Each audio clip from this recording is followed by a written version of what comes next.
Welcome back to DVC Weekly. This is episode 248. My name is Jason Rippelding. I'm the broker of Buy and Sell DVC. I'm here with Scott Ferrioli. I'm the owner of DVC-Rental.com and BuyandSellDVC.com. And today is November 5th, 2025. So your 11-month window is going to be October 5th, 2026. 7th-month window is going to be June 5th, 2026. We're starting the buy and sell side of things. I'm going to try and give you a Disney Vacation Club in 5 minutes or less. So here we go. We're going to make it quick. There's 17 resorts to choose from, and you can buy those resorts direct, or you can buy those resorts resale. Now, some of the resorts direct are going to have limited availability. You might not be able to buy Grand Cal, but listen, time of year changes. There's basically 17 resorts to choose from. The resorts have different end dates. They have different annual dues. They have different styles, and they have different locations. At your home resort, you can make a reservation up to 11 months in advance. The other resorts, it's 7 months, unless you choose to own at Riviera, the Cabins of Fort Wilderness, or Disneyland Hotel. If you buy one of those 3 resorts resale, you can only stay at that one resort that you bought at. If you buy resale, you can still bank, you can still borrow, you can still walk a reservation. You can do all those types of things with your points. There's no restrictions on that. If you want to buy a Sorcerer's Pass, you have to either be a Florida resident or a Blue Card member. At the moment, to be a Blue Card member, you have to buy 150 points or more directly from Disney. If you want access to the lounges or Moonlight Magic, you have to buy 150 points or more directly from Disney. And that, I think I did that in 3 minutes or less. I think you did. So it's maybe a short episode. I don't know here. Well, pretty much, I mean, I think I covered a lot and in a short amount of time. So hopefully you retained it all. There will be a quiz at the end of the episode. So now we're on to the food review. Come here, I'm gonna eat you! Get in my belly! So for my food review, it is time to conclude my trip to Ale and Compass. So luckily, we'll leave this a little bit on a brighter note than last time. I personally had the crab cake Benedict for $19. Again, 40% off. So those poached eggs, lump crab cakes, arugula, and a lemon herb hollandaise sauce. While not mentioned, it does also come with their home fried potatoes as well, which I actually thought were really good. I love Eggs Benedict, and these were decent. I found the value on these to be pretty good. You get two crab cakes, decent amount of real crab meat in it. It was a little heavy on the arugula, but that was fine. Hollandaise sauce was just fair, not as good as other places I've been to, but definitely not a bad meal for me. Overall, I'd give it a 7.5, and if I had gone back, I probably would have tried something different next time. But as I mentioned last time, I can't imagine I'll ever go back just with the way the food has been a couple times and the service that we've had. So we are removing that from all future rotations for now. And now we're on to the DVC-Rental side of things. On the DVC rental side, I want to talk about 3 underrated DVC resorts, in my opinion. First one is Old Key West at Walt Disney World. It was the original DVC resort, opened in 1991, and I think sometimes it gets overlooked because it doesn't have any flashy transportation like monorails or Skyliner. What makes it special is that it has huge villas. It has some of the largest square footage of any DVC rooms. And to go along with that, it's also one of the least for points on the studios. It's always right in there for one of the least expensive on points, and Grand Villa by far the least expensive on points. So those Grand Villas at Old Key West are large, 2-story like houses, and they sell out pretty quickly. Almost houses, they're attached, but beautiful resorts. And if someone asks you, like, why is Old Key West, require so many less points than say Polynesian, what is your answer? I'm just curious. I don't know. It's a tough one because my original thought would have been that that's how they allocated it back in the day, and you can't add on more points. So they probably undervalued it a little bit. But then you take stuff like a Saratoga Springs or an Animal Kingdom, where I stay in the studios the most, so I try to compare those. A lot of times their studios are the same amount of points. So I just feel, I mean, I think that their 3 bedrooms are just really undervalued. Like they could have been 15 more points per night and be perfectly fine. I think that maybe just back in the day, they didn't allocate enough points for the resort and they gave everything a good deal. And it seems that as they've built more resorts on, everything's got a little more point heavy each time. I mean, it's that's more expensive. Again, my answer is like, I feel like Disney needed to start a Disney Vacation Club with a bang. So they needed to get people in there, you know? So they needed to get you in. They needed to show you a good value. They needed all these members spreading the word about how they loved it. And I mean, I don't really think we've ever touched on this. I mean, when Disney Vacation Club first started and you stayed on Disney property, you got free tickets to the parks until December 31st, 1999. So I say that, you know, if Old Key West was built today, the point chart would be completely different. Yep. That's the bottom line. I mean, in like each resort, like he says, each resort just keeps creeping up. They build this resort, okay, now it's going to be this. Now it's going to be this. I mean, that's why the beauty of Old Key West, and that's also the beauty of, even if you buy in today, you're buying in today, whether you buy resale, direct, wherever you buy, guess what? You're still looking at that point chart that the members got in 1991, 1992. So, you know, you benefit from it as well because that point chart's still the same. 34 years, that point chart is not moving, and that's what you take advantage of. Yeah, but I mean, the bottom line is, I think if Old Key West was built, the point chart would be completely different today. Yep. So, sorry. I agree. No. Some of the things that make it special is as relaxed, laid-back vibe. It's themed like Key West, so when you're walking around, you get bright colors. They're playing reggae music and Jimmy Buffett, like really, really nice, lush greenery. It's got Olivia's Cafe. It's a hidden gem of a restaurant. Again, I'm still mad at them, and I've gone back, but I'm still mad at them for taking my pork carnitas off the menu, which is one of my favorite meals on Disney property. And it's still great, hearty meals. It's got a loyal fan base. And one of the other cool things about it, you got boat access to Disney Springs, so it's an easy, relaxing transportation option to go over to Disney Springs. And next, one con, I don't know if it's okay to mention. Cons, we're supposed to talk about how good these are. Why these are the special, underrated ones. Tell me a con. So, but if you're staying on, there's only 2 levels at Old Key West, correct? Just 3. Okay, so if you're staying above the first level, there's no elevators in many of the buildings. Oh, some of them do have elevators? Some do have elevators. Oh, they do, okay. Some have elevators, but the majority of them do not have elevators. Okay, so that can be a con for some people, so I just want to, you possibly think, like, if you need a wheelchair, like any assistance, really, that can be tougher, but also, when you first check in, if you're on the 3rd floor and you've got that nice view, you're going to have to get that luggage up those flights of stairs, so a little bit tougher. Okay, sorry, I didn't. No, you're good. Second on the list, we've talked about these ones recently, is Hilton Head. Why it's underrated? It's not near a Disney park, so it's often skipped by members who just plan on going to Disney and visiting Orlando. Highly overlooked. I mean, it's a true, I would say, like, it says beach vacation. It's combination. I picture it more of like a camp out beach location because you're right across from the beach. You drive over to Disney's private beach, or you can take the shuttle over there. But it's not Disney palm trees.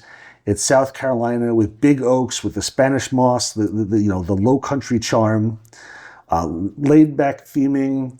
I mean, it's cozy and rustic, and you're walking through, and it's just like little cabins, and there's like cornhole stuff laid out, and they've got a fire pit for roasting marshmallows and doing campfire stories and singing at night.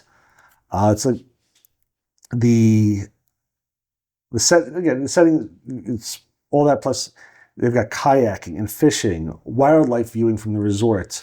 They take you on private nature walks down by the water, and they go through stuff. It's like being on a cruise and going on the excursion. You're paying for the private guide to walk you around and teach you stuff, but all of this comes for free when you stay at Hilton Head.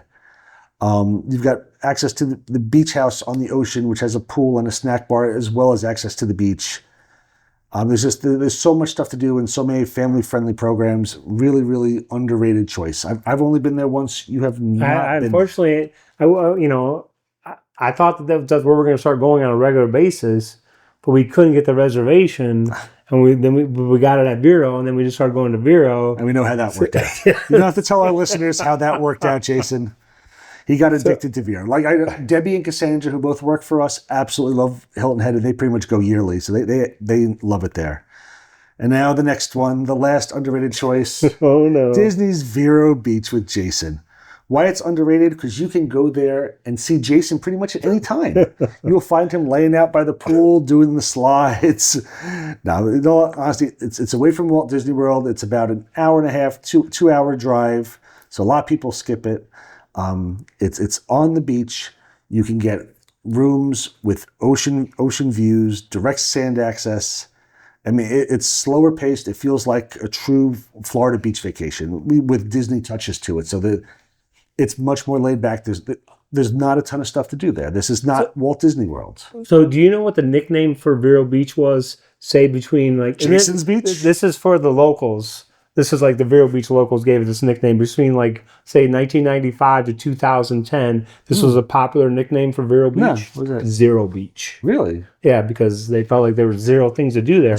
But now that name is, they've lost that name because now it feels like, again, did you just say that there's not a lot to do there? I was just saying that it's much more relaxed. There's not a ton of stuff to do. It's not like Walt Disney World, but you've got the pool there. You've got the ocean. They've got fishing at lakes there. They've got activities around the resorts. But you can turn this into a cruise vacation if you want. A cruise vacation? Well, meaning you can wake up and do because you went fishing. Yes. You could wake up and go fishing. You could wake up and go kayaking. Jet ski. You can do jet skis. You can surf fish. You can go on a dolphin, like on a boat tour to look at dolphins. They have wildlife tours with dolphins and manatees. Yeah. There's a lot of stuff to do. A lot of it's not right at the resort and it's off-site. But you're right. It's like a cruise. It's kind of like you make your own adventure. If you want to stay at the resort and lay by the pool all day, that's what you'll do. If you want to wake up and, again, we did a fishing excursion last time, which was fantastic. Wake up, do a fishing excursion, come back, hang out go play mini golf on the resort for free, and then go hop in the ocean for a little bit. Like you make your own adventure type thing. Yeah. And then I figured out that I never really knew where they did the kayak, excursion, but the one person that must be involved in it, they post a lot. And then I figured out that they go to Round Island, and if you go to Round Island, you will literally see I say this but you will see so many dolphins. I mean, they're just always there. You'll see manatees. So that's where they do the kayak trip. And, but yeah, I mean, again, like I say, you can turn this into, which I'm sure you can do the same thing at Hilton Head, like you were mentioning, all these things. You can kind of turn these into a cruise type thing where, you can pick your excursion for the day, do a 3-hour excursion, come back, relax, do whatever. Yeah. And I will tell you, I think that I've gone through in my phases of DVC where I didn't like, having non-DVC locations. And now I definitely like having because and I don't know if it's just society today, but it's nice going there. And I know that people talk about the cast members at Hilton Head. Everyone loves the cast members. Yeah, and everyone loves the cast members at Vero Beach. It's just, it's nice going there where you get the Disney feel, the vibe, everyone, you know what I mean? And I don't think I ever mentioned this, when I was at Vero Beach in I think it was July, I was wearing, I guess, different shorts I normally wear. I ran into someone I knew from a long time ago, talked to him for a bunch, go back to my room, and the next morning we're leaving, and I can't find my money clip, and it has my ID and everything, and I'm like, it must have fallen out of my pocket. So I go down to the front desk, and I'm like, did anyone turn in a money clip? And then the lady's like, she wants me to describe it, so I figure that they have it. When I describe it, she's like, no. Well, then some other lady that was listening said, oh, it sounds like something that just got turned in, whatever. And sure enough, comes back out, and that's my money clip. So, I mean, I'm not saying that nothing bad happens at these resorts, but I feel like I'm in the group of where I feel like nothing bad happens at these resorts, which is nice to have, It's nice. Absolutely. I mean, So now I wish that Disney. I don't think Disney is going to build another offsite location for DVC. I don't think it's going to happen the way costs are these days. I think they feel they're going to get a better return on like another Orlando resort. But if they did build another Florida property on the Gulf side, that'd be great. But it's probably not going to happen. I still have stuff on my list. Oh, sorry. Can I go Yes. now? Relaxing, slower pace. Relaxing, slower pace, just as Jason said. One also great things is that there's something called the turtle magic season, where you can see the sea turtles come up and do hatching on the beach, and then lay their eggs and hatching during the summer months at Vero Beach. It's got unique amenities, some like we've mentioned already, with mini golf. They have campfire sing-alongs where Jason brings his own marshmallows with him. He doesn't trust the marshmallows at Vero Beach. And a plate. Bike rentals, plus again oceanfront pool with a pirate ship slide for the little kids. Actually, the pirate ship slide with pirate ship play area as well. And also one thing is for being right on the ocean, less expensive points. So it's a really good way to use your points. If you figure like an ocean view room would be super expensive, not a bad use of points at all. So because it's an older resort, it's still smaller, I guess, point totals, kind of like old Key West was. So get some really great deals on a great location. Plus, and maybe this is something silly, but I don't know. I like the fact that you can go to Vero Beach, and I usually stay in an in-room. So I park underneath the resort, and there's no like the luggage. I can't think of what those things are called. Luggage carts. Yeah. They're there. They're available. They're available, and you're just like I feel like everyone that's staying there gets a luggage cart, unloads their stuff, takes it. There's no one like, whatever you call it. A bellman or whatever. Yeah, there's no bell services. Right. They're not trying to like be right in your face to like, let me help you.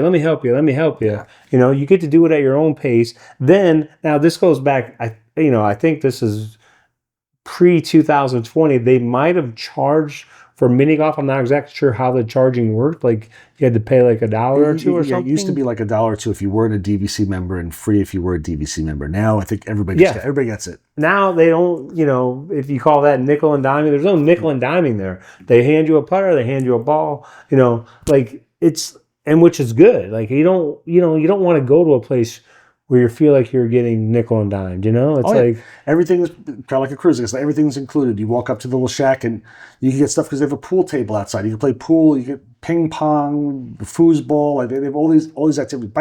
Bike rentals they do charge for and stuff like that. But otherwise, everything is pretty free, and it's a great. Every time we talk about Vero, I sit there and I go, man, I need to go back. And it happens every single time. I haven't gone since February.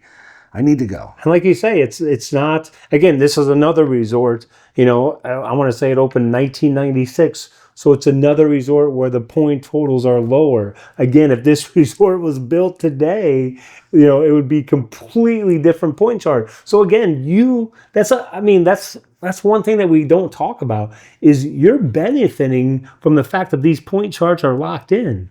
So even if you buy right now, again, you're not being, say, okay, this is your 2025 point chart because you're buying in this year. No, you get to use the 1996 point chart.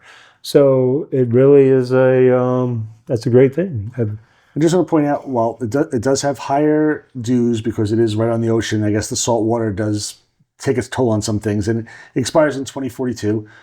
Any new resort, any of the big resorts out there directly through Disney are typically priced $250 per point and above. How much is Vero Beach going for about right now? Around $45 a point. $45 a point. It's like a sixth of the amount of one of the other resorts. And you can stay at Vero Beach, which is a great resort. And at 7 months, you can transfer into those same expensive resorts. Your Grand Floridians, your Polynesians, anything that's, again, you've used anywhere with the original 14 resorts. So Vero Beach, great option. I know Jason owns there. I own some contracts there as well. Wonderful, wonderful choice, and I'm going to have to go back now. Wait, go to Vic's. Did you used to go to Vero Beach when they had an open house in the cottage? No, I don't. So they used to. I've done a tour. I did a tour of one of the cottages once, but I was never there when there was an open house. Well, when you did the tour, did they have cookies in there? And lemonade? No, one day I went there and I said, "Hey, I own my business. I want to take some videos. Can you show me some stuff?" And they showed me. I got into like a studio, 1 bedroom, a 2 bedroom. Actually, I didn't do a studio because I already had a ton of videos on studios. But they walked me into a 1 bedroom, a 2 bedroom, and the beach cottage, which was really, really cool. Okay. Let me walk around, take video, and talk and everything. So this was, I believe, early 2000s. Wish there were cookies. They used to have open house, I want to say. It might have been like Monday through Friday at 3 p.m. Or maybe it was only like Monday, Wednesday, Friday, 3 p.m. in the cottage with fresh baked like chocolate chip cookies and lemonade. There's only 6 cottages. They used to designate one for open houses. Well, again, maybe they're so hard to get. Why would you do that? Well, I don't think that they were like. Again, you're talking back then when people are first of all, there's not as many members back then. You have people stretching out their points, meaning they don't want to, it's not, I feel like there's so many more members now that people are just like, oh yeah, let me throw points at the beach, like that wouldn't happen now, like you say, but back then I just don't think that, and this was at a time maybe Vero Beach wasn't sold out yet. I can't remember what year Vero Beach sold out. Yeah. But yeah, it was, you used to be able to get chocolate chip cookies, lemonade, be in the cottage.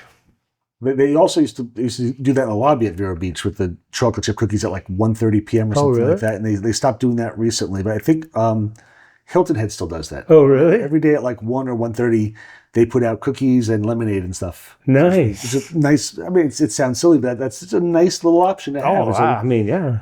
For Disney to give you free drinks and free cookies, take those free cookies. Take advantage of those free cookies. I mean, where else are you getting that at? Yep.